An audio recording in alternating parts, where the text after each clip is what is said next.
On continue le chapitre d'arthrologie. Aujourd'hui, on va voir les articulations de l'extrémité distale du membre thoracique. Principalement, on va voir l'articulation du poignet. Et également, on va parler de l'articulation radio-ulnaire distale. L'articulation du poignet est un complexe reliant la main à l'avant-bras. Il est doté en tant que segment effecteur de multiples fonctions. La stabilité, la mobilité, l'adaptabilité et également la préparation du pouce à l'opposition. Au niveau de la partie distale du membre thoracique, on a deux articulations. L'articulation radio-ulnaire distale qui fonctionne en synergie avec l'articulation radio-ulnaire proximale, responsable de mouvements de prosupination. Également, on a le poignet, principale articulation de l'extrémité distale du membre thoracique qui englobe deux articulations, l'articulation radiocarpienne et l'articulation médiocarpienne. On va voir l'articulation radio-ulnaire distale. C'est une articulation qui fonctionne en synergie avec l'articulation radio-ulnaire proximale, responsable de mouvements de pronation et supination. C'est une articulation mobile de la classe des diarthroses, de variété cylindrique.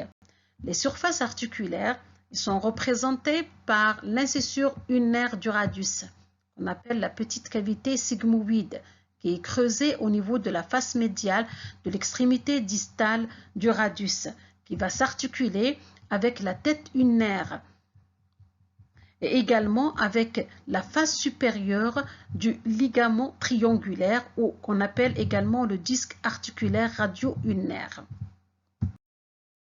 Les moyens d'union de l'articulation radio-ulnaire distale, ils sont représentés premièrement par la capsule articulaire qui va s'attacher au voisinage des surfaces articulaires. Cette capsule, elle est renforcée par des ligaments. On a le ligament radio-ulnaire antérieur et le ligament radio-ulnaire postérieur. Également, on a le ligament triangulaire qui va jouer un double rôle. C'est un moyen d'union et une surface articulaire. On va voir la principale articulation du poignet, qui est l'articulation radiocarpienne.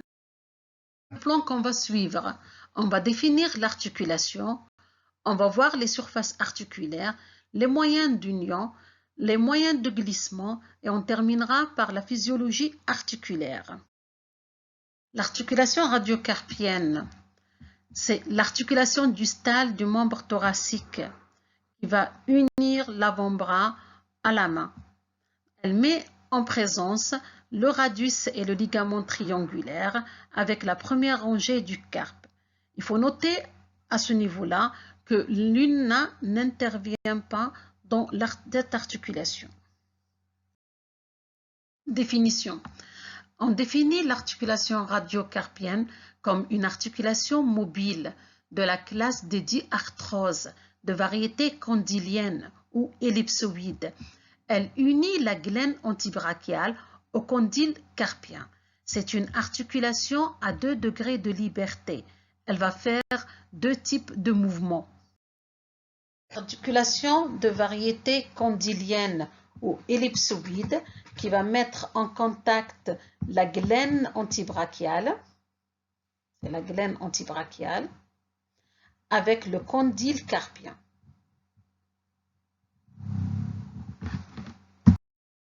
Les surfaces articulaires, ils sont en nombre de 2. Les surfaces articulaires antibrachiales ou la glène antibrachiale et le condyle carpien.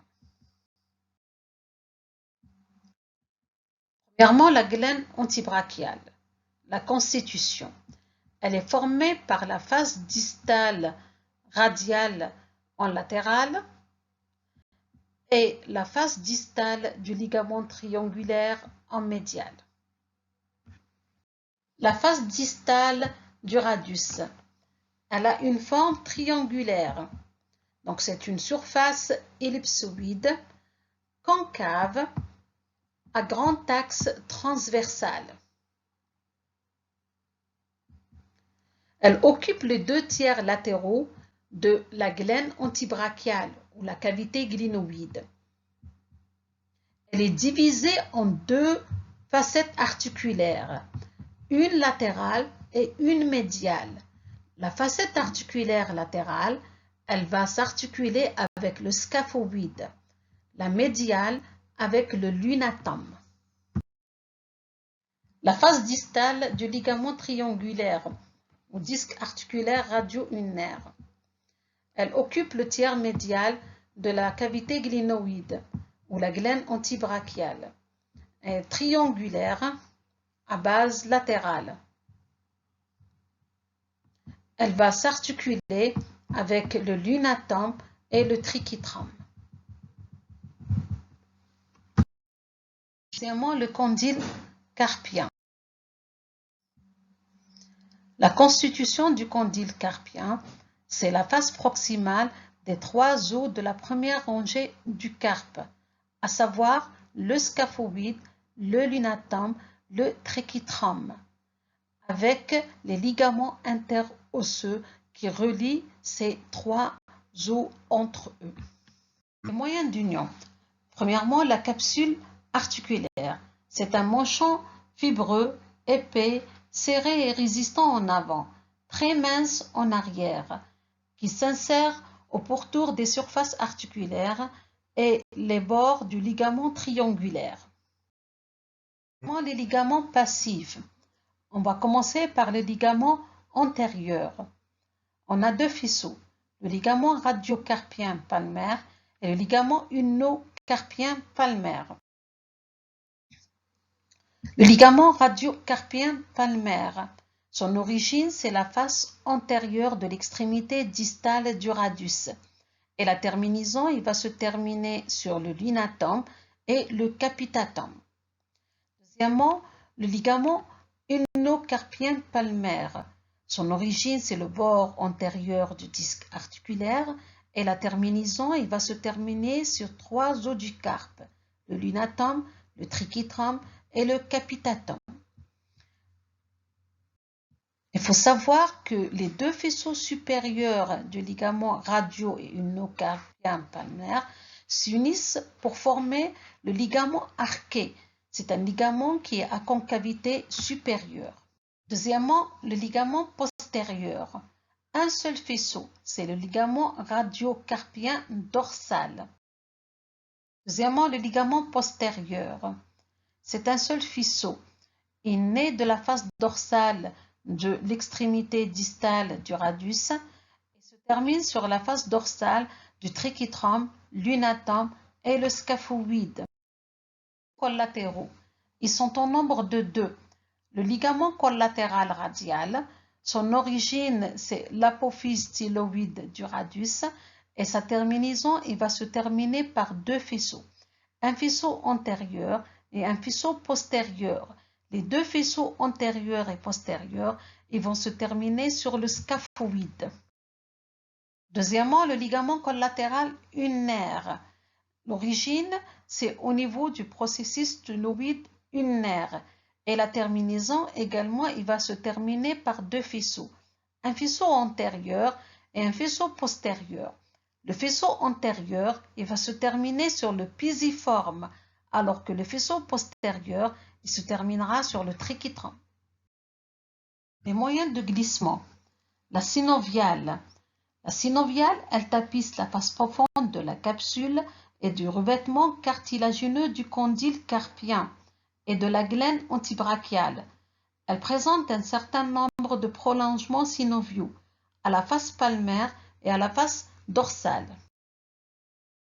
Un petit mot sur l'articulation médiocarpienne, qui est l'articulation intermédiaire du carpe, en forme de S fortement engrainée, rattachée fonctionnellement au poignet ou à l'articulation radiocarpienne.